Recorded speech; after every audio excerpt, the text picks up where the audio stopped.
This is the Australia Report with Vic Alhadeff. Good day, mate. Vic Alhadeff, a very, very good morning to you. I hope you are well. Good morning, Howard. I am well, thank you. I hope you are well too. I am indeed. Israeli influencer to testify in person against the two nurses who allegedly threatened to kill Israeli patients. So this saga continues. Give us the scoop. It is continuing indeed. So as we told listeners last week, the Supreme Court has declared that it will allow the video to be used in court as evidence. And this is a video in which two former nurses now, allegedly threatened to kill Israeli patients if they should come into the hospital where those nurses were working. And they allegedly made this video in conversation with an Israeli influencer called Max Ilinsky, and also known online as Max Wafer. And this video made global headlines when he allegedly recorded these two nurses threatening violence against Israeli patients at their hospital.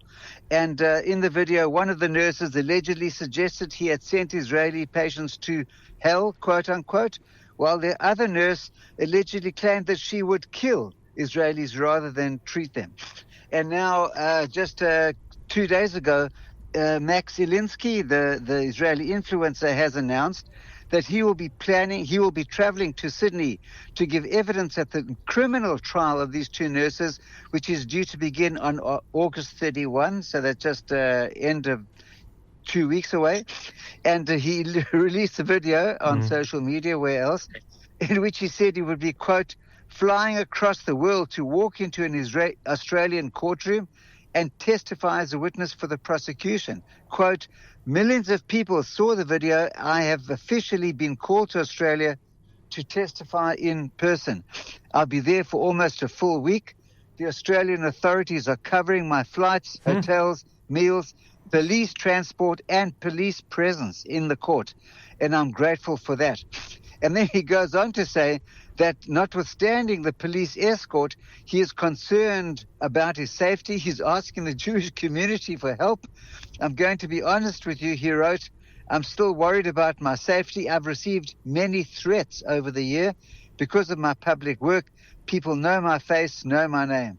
And after everything that had happened in Australia with anti-Semitism, I'm not taking any chances. And he goes on and he goes on. So the important thing is that he will be coming here. He will have a police escort, and he will be coming here under the care of the Australian authorities. It is. Look, it's obviously really important that they do this, and it's really important that they keep him safe. After all, he is there for a case that is very relevant to Australia.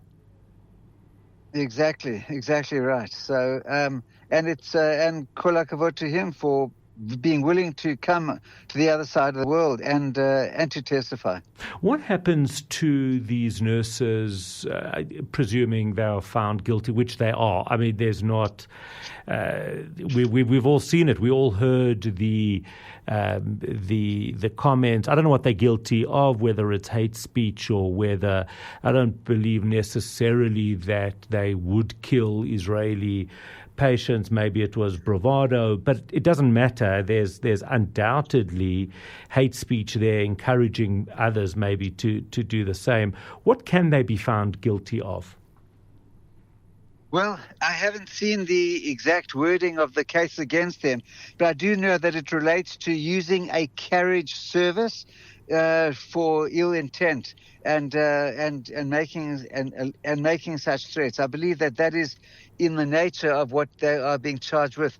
Currently, both nurses have been stood down, that they have been banned from working as nurses in any public hospital, any public health system for 2 years. And so that will certainly continue until the end of the year. And then I guess it remains to be seen what the findings of the court will be. Let's talk about community anger, as Jewish community president is cross-examined by Palestinian groups at the Royal Commission. Yes. So, in a couple of days ago, David Ossip, who's he's about outgoing, in fact, but current president of the New South Wales Jewish Board of Deputies, gave evidence for the first time at the Royal Commission. And he spoke, and the focus of the Royal Commission currently was to go back to October 9, which, to remind listeners, was the awful scenes outside the Sydney Opera House 48 hours after October 7, 2023, and which David Ossip spoke to as being not the genesis, but really from then on is when the tsunami of anti-Semitism in this country really took off almost 3 years ago now. And in the court, at the Royal Commission, were lawyers for two Palestinian advocacy groups. One of them being the Palestinian advocacy group, which organized that rally on October 9, and they cross-examined him to such an extent that there have been columns in the paper. Even the Premier of the state came out saying that this line of interrogation was inappropriate. And David Ossip, Board of Deputies President himself, pushed back and said, I'm a bit confused.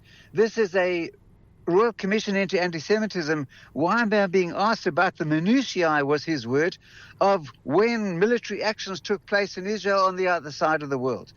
And but what is interesting here, and this is an important response, an important piece of context in this, and this came out from the Executive Council of Australian Jewry just today, and said that in such things as Royal Commission, there's something called procedural fairness.